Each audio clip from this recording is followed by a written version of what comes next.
వర్షాకాలంలో మంచి ఆరోగ్యం కోసం కార్మికులు తీసుకోవాల్సిన జాగ్రత్తల గురించి ఓసీ2 కార్మికులకు హెల్త్ ఆఫీసర్ డాక్టర్ పద్మ వివరించారు. ఓపెన్ కాస్ట్ 2లో హెల్త్ ఆఫీసర్ డాక్టర్ పద్మ పర్యటించారు. ఈ సందర్భంగా వానాకాలంలో తీసుకోవాల్సిన జాగ్రత్తల గురించి కార్మికులకు వివరించారు.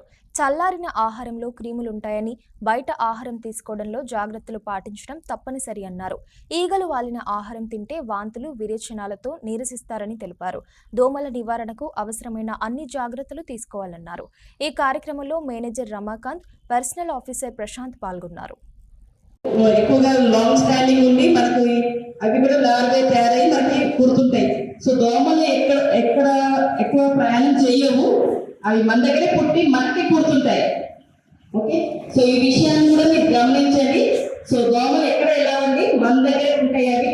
సో అందుకోసం మీ చుట్టూ పరిసరాలు అనేది శుభ్రంగా ఉంచుకోండి. ఇంటికి లోపల mesh, okay, doors and Windows కి ప్రాపర్ మెష్ అనేది వేయించుకోండి. సో మార్నింగ్ అండ్ ఈవినింగ్ తలుపులు అనేది మూసుకోండి. ఎందుకంటే తలుపు తిట్టడం వల్ల ఏదైనా దోమలు